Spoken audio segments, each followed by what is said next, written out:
Apa kabar? Merdeka. Iya. Jadi ingat Ibu Megawati saya.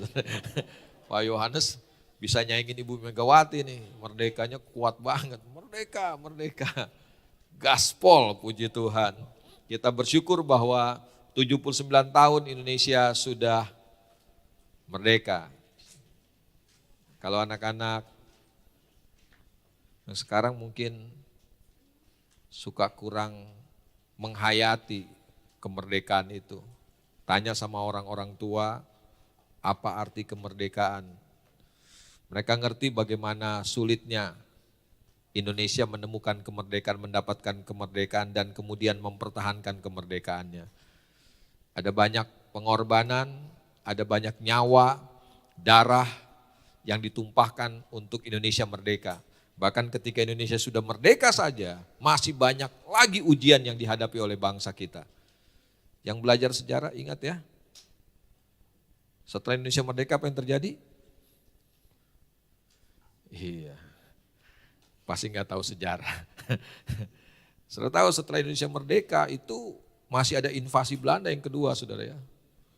Iya. Jadi kemudian dari dalam negeri sendiri kita mengalami pemberontakan. Musuh tahu musuh?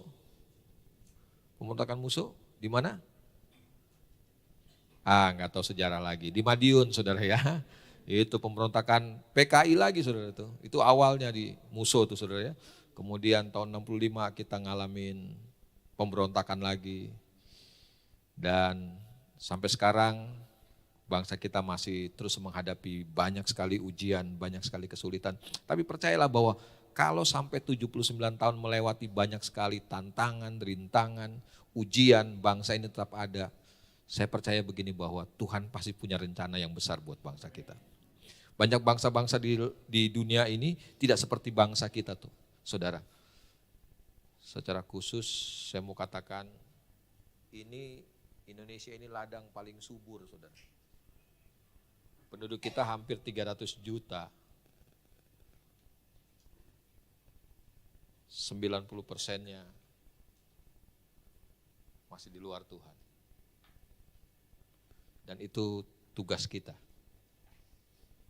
Tadi Pak Taufik sudah menyinggung sedikit bahwa firman Tuhan katakan ladang sudah menguning, siap untuk dituai. Tapi sayangnya kata firman Tuhan, penuainya sedikit. Yuk kita lihat firman Tuhan hari ini. Bahwa sebelum Yesus naik ke sorga, dia menyuruh murid-muridnya untuk jangan meninggalkan Yerusalem. Saudara ingat ya, setelah dia bangkit dari kematian, dia berkata kepada murid-murid, jangan kamu tinggalkan Yerusalem, tunggu. Karena Tuhan mau menyampaikan pesan. Dan pesan itu ada di dalam Kisah pasal 1 ayat yang ke-8. Coba kita lihat Kisah 1 ayat yang ke-8, firman Tuhan sama-sama kita baca ya. Kisah pasal 1 ayat yang ke-8, ini ayat yang sudah tidak asing lagi buat kita. 2, 3, tetapi kamu akan, sama-sama, 2, 3, tetapi kamu akan, kalau Roh Kudus turun ke atas kamu, dan kamu akan, di mana? Di Yerusalem, di seluruh Yudea, dan Samaria. Iya. Bapak Ibu saudara kasih Tuhan, Yesus naik ke surga, kemudian dia menjadikan murid-muridnya, itu menjadi penerus pelayanannya. Jadi Yesus naik ke surga, pelayanannya harus terus diteruskan. Tugas ini diberikan kepada siapa? Kepada murid-muridnya. Yang tadi dia katakan, kamu akan menjadi apa? Saksiku. Kamu akan menjadi saksiku, kata firman Tuhan. Supaya dengan kita menjadi saksi, maka keselamatan terjadi atas dunia ini. Siapa yang rindu dunia ini diselamatkan? Kayaknya gak ada yang rindu ya.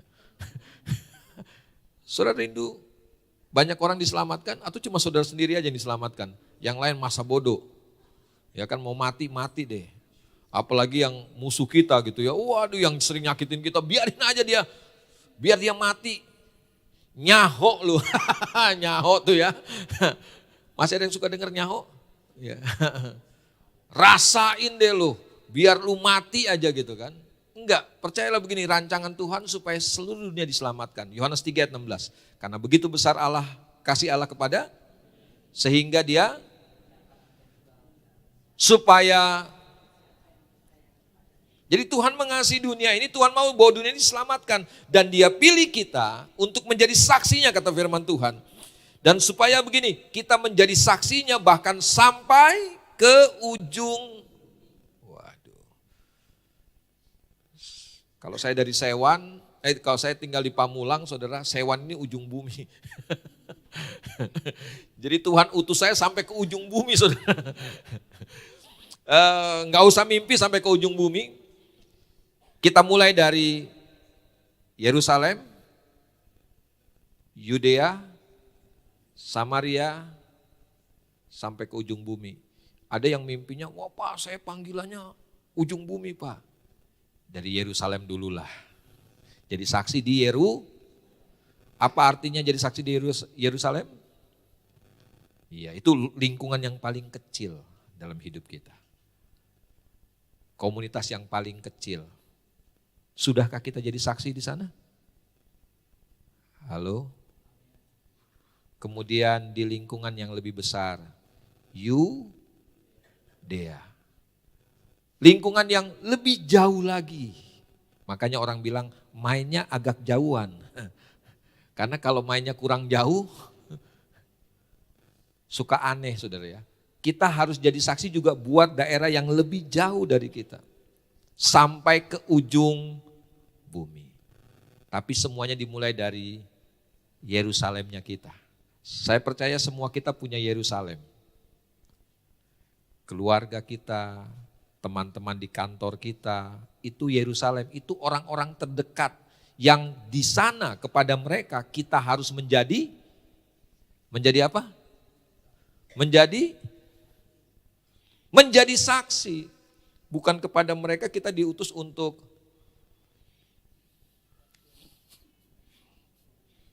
ngegosip, ngerumpi. Tuhan utus kita menjadi saksi. Sampai ke ujung bumi. Dan saya mau katakan begini, pesan ini masih berlaku buat kita sekarang ini. Jadi pesan yang Yesus katakan dalam Kisah 1 ayat 8 itu bukan cuma untuk murid-murid 2000 tahun yang lalu. Tetapi pesan ini juga buat kita. Sama-sama katakan buat saya. Pesan ini buat siapa? Buat saya. Kita dipesankan oleh Tuhan untuk jadi saksi. Kita ditugaskan untuk menceritakan kebaikan Tuhan dalam kehidupan kita. Amin. Amin. Ada satu orang teman beberapa waktu yang lalu cerita kepada saya, dia sedang menerapkan sebuah strategi penginjilan yang baru katanya. Bersaksi dalam 1 menit. Waduh. Gak susah kan ternyata bersaksi dalam 1 menit. Saya penasaran gimana 1 menit. Dia bilang gampang Pak Gideon, bersaksi 1 menit itu adalah begini. Kepada siapa saja saya ketemu, saya akan minta waktunya untuk kita ngobrol. Saya membukanya biasanya dengan cerita ini. Setelah basa-basi saya akan tanya begini, Bapak atau Ibu atau kakak atau adik punya enggak cerita yang paling berkesan yang tidak pernah bisa dilupakan dalam hidup? Semua kita pasti punya cerita dong. Entah itu menyenangkan, entah itu tidak menyenangkan. Yang enggak mungkin kita bisa lupa. Nah biasanya itu orang suka cerita, saya mau denger dong. Boleh enggak Bapak atau Ibu cerita gitu kan. Nah orang ini cerita, nah setelah dia cerita, nah itu kesempatan buat kita. Boleh enggak Bapak dengerin cerita saya juga punya cerita tuh. Nah itu tuh kesempatan tuh. Enggak mungkin dia udah cerita kita dengerin kemudian kita cerita dia enggak mau dengerin, kan enggak mungkin katanya. Pasti dia mau dengerin. Saya mulai ceritain. Nah yang saya ceritain adalah pengalaman yang tidak terlupakan adalah bagaimana Tuhan mengubah hidup saya. Setelah itu saya menutupnya dengan ucapan terima kasih. Kalau Bapak perlu apa-apa silahkan hubungi saya. Saya tinggalkan nomor telepon saya. Jadi 1 menit yang dimaksud itu adalah menceritakan bagaimana Tuhan mengubah hidup saya. Yang orang bilang dulu gak ada harapan, tetapi ternyata masih ada harapan. Itu menjadi saksi, menceritakan perbuatan Tuhan yang ajaib. Ingat 1 Petrus pasal 2, kamulah bangsa terpilih, imamat yang umat yang kudus kepunyaan, bahwa kita adalah umat eklesianya Tuhan, umat yang sudah dipilih oleh Tuhan, kita dipanggil oleh Tuhan, diselamatkan oleh Tuhan dari tempat yang gelap, dipindahkan kepada tempat yang, bukankah itu perbuatan Tuhan yang ajaib? Dan firman Tuhan katakan kita harus menceritakan perbuatan Tuhan yang ajaib ini. Dan kemudian untuk kata saksi dipakai kata martus. Kata saksi itu dipakai kata martus yang salah satu maknanya adalah menjadi saksi bahkan sampai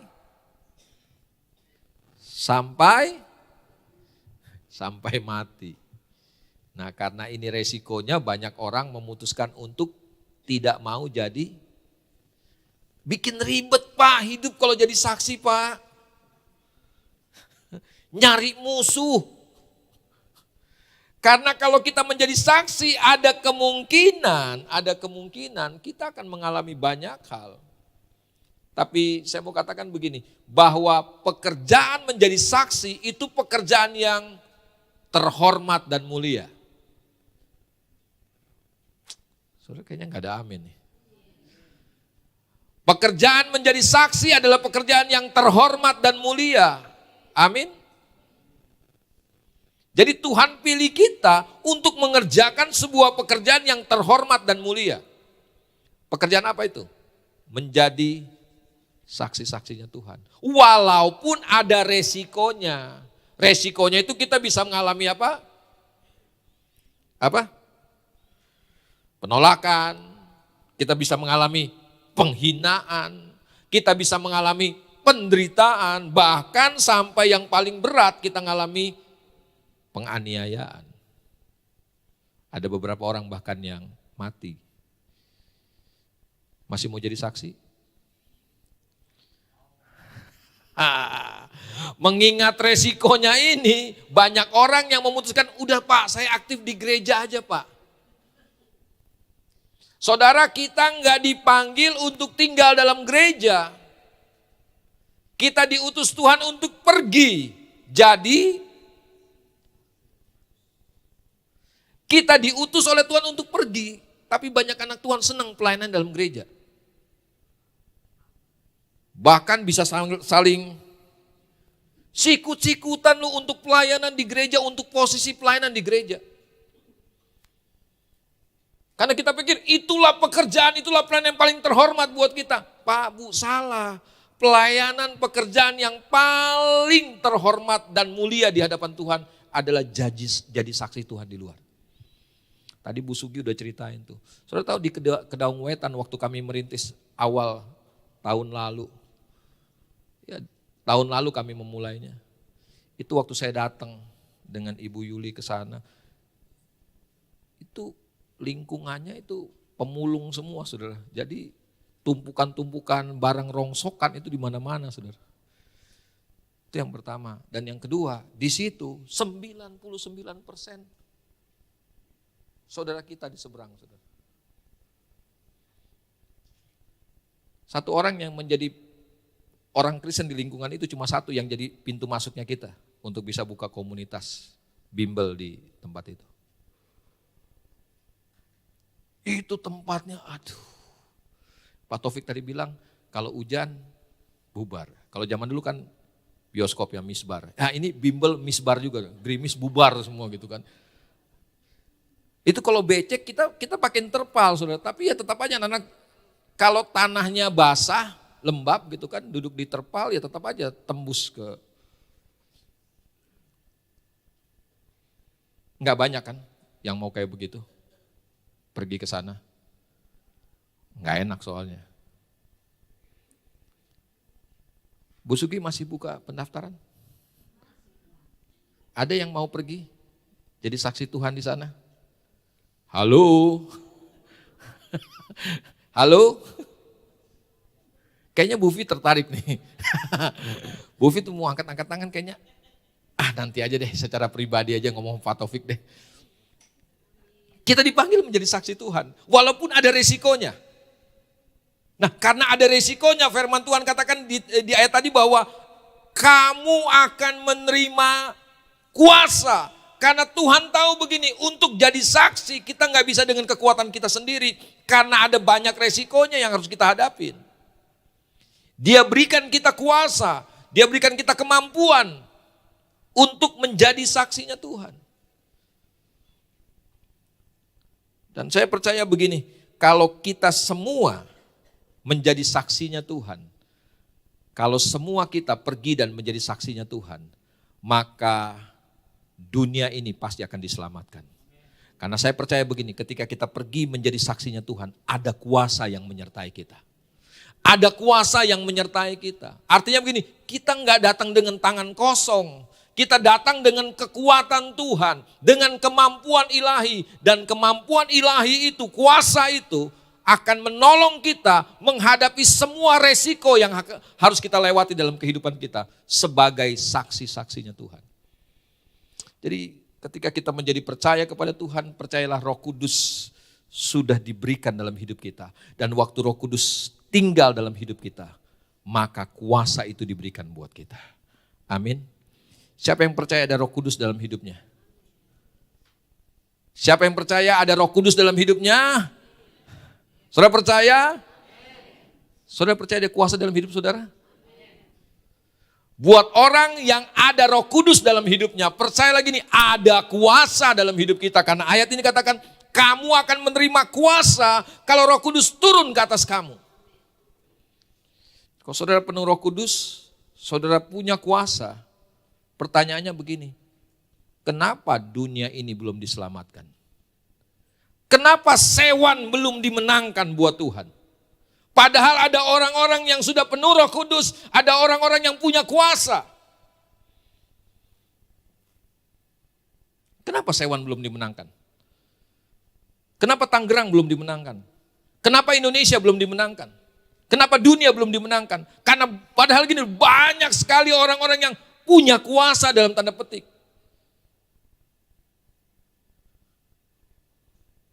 Kalau orang-orang itu, kalau kita semua yang mengaku bahwa kita punya kuasa itu, pergi dan jadi saksi Tuhan, saya percaya nggak butuh waktu lama.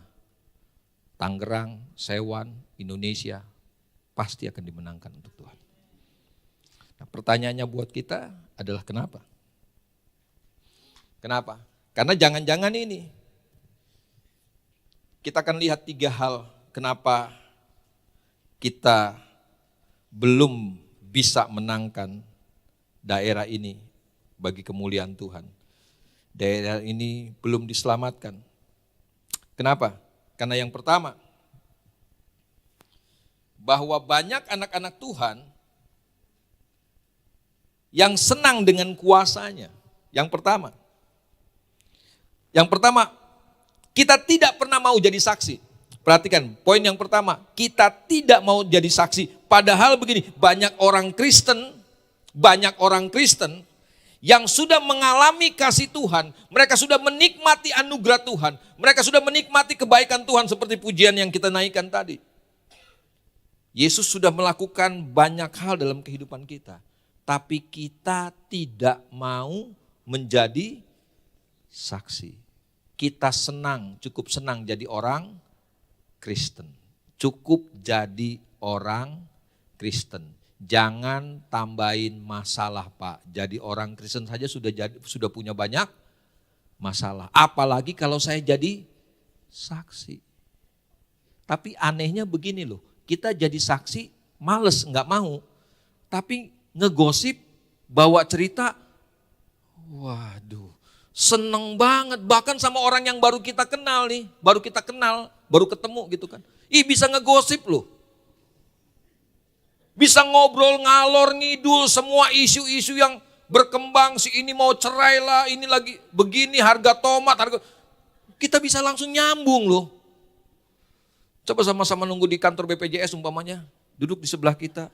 Langsung nyambung lu ngobrol hal-hal yang coba kesempatan itu kita bicara tentang kasih Tuhan dalam kehidupan kita. Tapi kan nggak mau kita. Karena kita takut ditolak. Pak, Bu, ditolak itu bukan sesuatu yang memang bukan sesuatu yang enak, Pak. Tapi buat saya itu sesuatu yang biasa aja. Kalau kemudian orang katakan, Pak, maaf Pak, saya udah gak mau dengar. Ya gak apa-apa, berhentilah. Yang penting gini loh, setiap ada kesempatan kita pakai untuk menceritakan tentang kebaikan Tuhan dalam hidup kita. Amin. Sayangnya banyak orang gak mau jadi saksi. Kita gak mau peduli dengan keselamatan orang lain. Ada lagu yang bilang begini, tiap hari ku temukan mereka yang terhilang. Kita tahu bahwa mereka ini orang-orang yang pasti kalau mati gak akan diselamatkan. Karena kita tahu gak akan ada seorang pun yang bisa sampai kepada Bapa kalau gak percaya kepada Yesus. Keselamatan cuma ada di dalam, buat kita itu harga mutlak kan, harga mati kan. Amin. Atau mungkin ada cara yang lain, ada jalan lain. Kalau kita tahu bahwa keselamatan cuma ada dalam, kenapa kita nggak cerita bahwa keselamatan itu cuma ada dalam Kristus, dalam Yesus? Anak sekolah, kalian punya kesempatan banyak untuk cerita kebaikan Tuhan. Cuma seringkali kita takut dengan penolakan. Akhirnya kita memutuskan untuk nggak cerita. Hari ini Bapak Ibu saudara kasih Tuhan, Indonesia ini 300 juta penduduk. Masih begitu banyak orang yang belum diselamatkan. Di hari kemerdekaan ini kita dipanggil untuk jadi saksi-saksinya Tuhan. Indonesia sudah dimerdekakan dari penjajahan, tapi Indonesia belum dimerdekakan dari dosa dan ikatan iblis. Saudara dipanggil, kita dipilih Tuhan untuk menjadi saksi supaya Indonesia dimerdekakan secara rohani. Amin. Dan yang kedua, kenapa akhirnya hal-hal ini terjadi? Kenapa Sewan? Ada orang-orang Kristen di dalamnya. Tangerang ada orang-orang Kristen yang punya kuasa, tetapi belum diselamatkan sampai hari ini. Kenapa? Karena yang kedua, karena begini, karena kita cuma senang dengan kuasanya aja. Kita senang dengan kuasanya.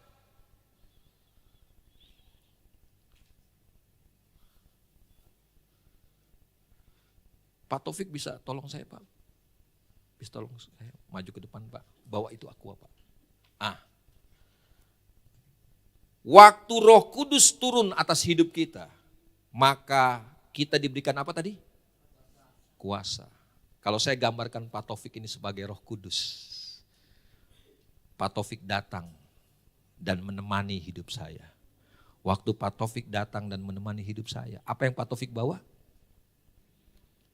Kuasa. Waktu Pak Taufik datang dalam hidup saya, yang dia bawa apa? Yang dia berikan apa? Kuasa. Pertanyaannya begini, mana yang lebih berharga? Pak Taufiknya atau kuasanya? Kelewatan emang. Emang kelewatan. Mana yang lebih berharga? Ulang lagi Pak Taufik. Pak Taufik datang nih sebagai pribadi nih. Bukan sebagai hantu dia datang. Sebagai pribadi. Dia bawa kuasa. Dikasih ke saya kuasanya. Mana yang lebih berharga? Pak Taufik atau kuasanya? Pak Taufik, saya ganti deh. Pak Taufik datang nih dalam hidup saya. Dia bawa berkat. Mana yang lebih penting? Berkatnya atau Pak Taufiknya? Nah... Pak Taufik datang, dia bawa kuasa, dia kasih ke saya. Begitu saya dapat kuasanya, saya lupa sama Pak Taufiknya. Seperti Pak Budi tadi bilang, kita lebih tertarik sama kuasanya. Kita pegang-pegang kuasanya, kita mainin kuasanya, kita lupain. Kita pakai kuasanya semau-maunya kita sesuai dengan keinginan kita. Saya mau bilang bahwa gereja gak kurang-kurang bahasa roh. Wah, belum baru naik ke atas mimbar aja udah bahasa roh, untuk apa? Kuasa diberikan oleh Tuhan bukan untuk itu. Bukan untuk kita show off, bukan untuk kita pamer. Tapi kuasa diberikan supaya kita pergi dan menjadi saksi Tuhan. Enggak ada tujuan lain. Kita pakai kuasa yang Pak Taufik bawa nih, kasih saya pakai cuma untuk kesembuhan saya. Waktu saya nggak ada duit, saya pakai kuasa itu. Kita lebih senang dengan kuasanya dibandingkan kasihan. Saudara boleh tertawa lihat drama ini, saudara. Tapi saya mau katakan, itu yang terjadi dengan hidup kita. Itu yang terjadi dengan hidup kita. Kita sedang mentertawakan diri kita sendiri. Kalau saudara merasa begini, kasihan banget ya Pak Taufik ya. Begitu juga yang terjadi dengan Roh Kudus. Kita ambil kuasanya, kita tinggalkan dia. Yang penting saya sudah punya kuasa. Pak, Bu, Tuhan berikan kita kuasa supaya kita pergi dan menjadi saksinya Tuhan. Amin. Dan poin yang ketiga, tolong Pak Taufik tetap di sini Pak. Kenapa di dalam Indonesia yang penuh dengan, yang banyak sekali orang Kristen di dalamnya, gereja nggak kurang-kurang di Indonesia. Di Tangerang ini gereja juga nggak kurang-kurang. Tapi perhatikan begini, bahwa kenapa masih begitu banyak orang yang belum diselamatkan. Poin yang ketiga, karena begini, karena kita nggak taat sama tuntunannya. Waktu Pak Taufik datang, dia punya rencana yang indah buat hidup saya. Dia tahu tentang jalan hidup saya. Karena dia adalah Tuhan. Roh Kudus itu pribadinya Tuhan. Amin, saudara percaya? Dia yang tahu hidup. Dia punya keinginan supaya begini, saya berjalan sesuai dengan keinginannya. Tapi yang terjadi saya senangnya, fokus saya cuma kepada kuasanya aja, bukan kepada pribadinya. Padahal dia mau tuntun saya. Karena saya fokus bukan kepada Pak Taufiknya, bukan kepada Roh Kudusnya, saya fokus kepada kuasanya. Makanya saya gini loh, jalan sesuka-sukanya saya sendiri, semau-maunya saya sendiri. Kita nggak ikut tuntunan Roh Kudus, padahal kalau saya ikut tuntunannya Pak Taufik, Yohanes bilang begini, kalau Roh Kudus turun, maka dia akan bawa hidup kita kepada seluruh kebenaran. Kalau saya ikut Pak Taufik, maka Pak Taufik akan bawa saya kepada seluruh kebenaran. Tapi saya memutuskan untuk jalan sendiri. Kalau saya ikut Pak Taufik, maka Roh Kudus akan tuntun saya kepada seluruh kebenaran, dan yang kedua, kepada jiwa-jiwa. Sayangnya saya memutuskan untuk cari jalan sendiri. Begitu Pak Taufik bilang, Pak Gideon, ke kanan Pak Gideon ada jiwa-jiwa tuh. Enggak Pak, resiko berat sana Pak, saya pilih jalan ke kiri aja Pak. Berkali-kali Roh Kudus ingatkan saya untuk jalan ke sana, karena di sana pasti ada jiwa-jiwa. Saudara lihat perjalanan Yesus dengan murid-muridnya. Yesus nggak pernah pergi ke satu kota tanpa tujuan. Yesus pergi ke satu kota pasti ketemu dengan jiwa-jiwa. Ada orang sakit, ada orang yang membutuhkan pertolongannya. Selalu seperti itu. Roh Kudus akan tuntun langkah hidup kita kepada jiwa-jiwa. Terima kasih Pak Taufik. Saya percaya begini, kalau semua kita berjalan dalam tuntunan Roh Kudus, yang terjadi adalah begini, kita akan menjadi saksi-saksinya Tuhan yang hebat. Kepada kita sudah diberikan kuasa. Amin. Kuasa itu bukan cuma kita pakai untuk kepentingan, kesenangan kita. Kuasa itu harus kita pakai untuk menyatakan kemuliaan, supaya orang-orang boleh menerima Yesus sebagai Tuhan dan Juru Selamat. Supaya mereka juga boleh merasakan begini, ada kuasa yang hebat yang mengubahkan kehidupan mereka. Saya percaya begini, sebagaimana Tuhan mengubahkan hidup kita, kuasa itu juga bisa mengubahkan hidup mereka. Amin. Cuma masalahnya hari ini begini, belum ada orang yang mau menyaksikan itu buat mereka. Kenapa hidup mereka belum diubahkan? Karena belum ada orang yang mau cerita tentang kebaikan Tuhan. Belum ada orang yang mau menyatakan kuasa Tuhan buat hidup mereka. Kita kan masih bergumulnya dengan kesulitan, masalah. Saya mau katakan mungkin jadi saksi atau nggak jadi saksi, kita terpunya banyak pergumulan dalam kehidupan kita. Amin. Itu cuma tipuan iblis saja kok, supaya kita kehilangan fokus. Di setiap hari sodorkan masalah, kesulitan, keuangan, sakit. Iblis sodorkan itu buat kita. Supaya apa? Supaya fokus kita bukan lagi kepada jiwa-jiwa. Fokus kita kepada pemenuhan kebutuhan kita. Nggak ada uang, saya perlu uang Tuhan. Rumah tangga lagi cekcok, saya butuh penyelesaian dari Tuhan. Iblis pinter, alihkan fokus kita. Supaya kita nggak berjumpa sama jiwa-jiwa. Tadi Pak Taufik sudah sampaikan ada 3 misi eksternal kita yang dikerjakan oleh MCC Tangerang. Hari ini adakah yang mau jadi saksi-saksinya Tuhan? Untuk pergi bagikan cerita, jadi saksi Tuhan, menceritakan kebaikan Tuhan. Saudara sudah merasakan kebaikan Tuhan? Mulai agak kurang nih. Saudara sudah merasakan kebaikan Tuhan? Tugas orang-orang yang sudah mengalami kebaikan Tuhan adalah pergi dan ceritakan kebaikan Tuhan. Amin. Kalau obat manjur mujarab kita berani bersenang banget cerita. Waduh. Nunggu ngobrol, sakit apa Pak? Darah tinggi, minum obat apa?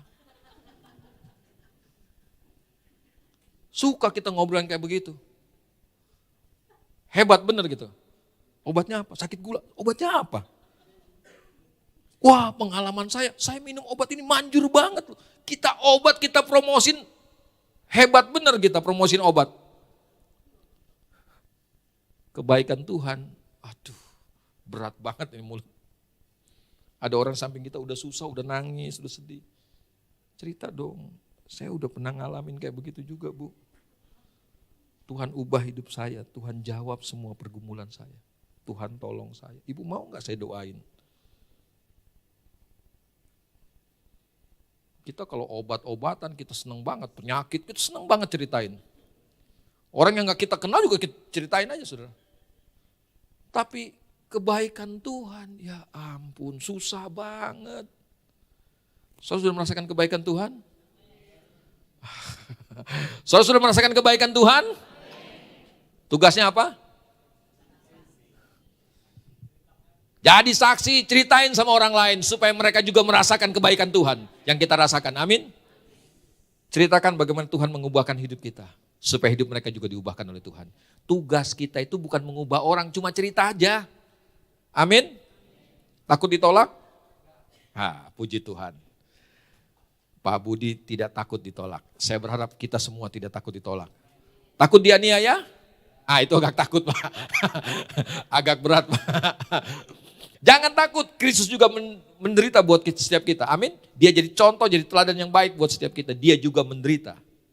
Tapi percayalah, kalau itu jalan yang Tuhan tetapkan buat kita.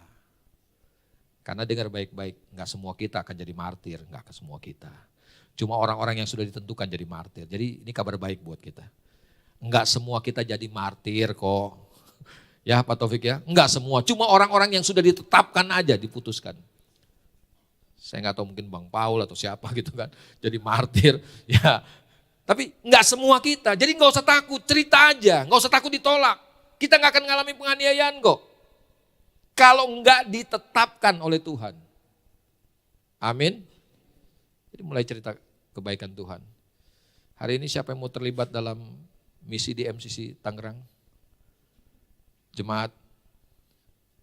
Ada? Wah, agak berat ini. Adakah yang mau pergi? Belum ada.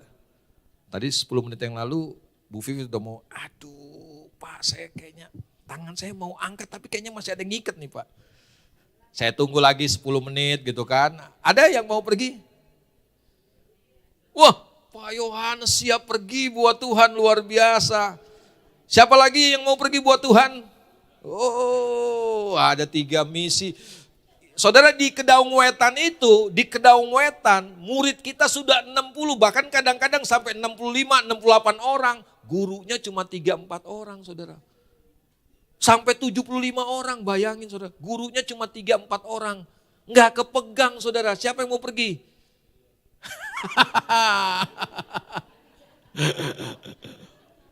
Every kayaknya setuju ya. Siapa yang mau pergi? buat Tuhan? Waduh. Kalau belum ada yang mau pergi, saya doain saudara.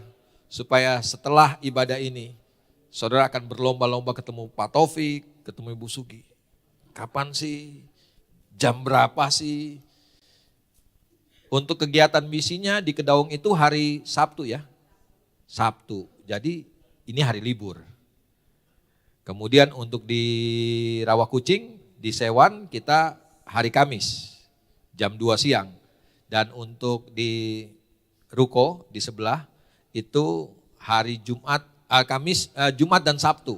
Jumat dan Sabtu, lagi-lagi hari libur. Siapa yang mau pergi? Buat Tuhan. Ladang sudah menguning, siap untuk dituai. Mulai dari Yerusalem, Yudea, Samaria, sampai ke ujung bumi. Mari kita bangkit berdiri.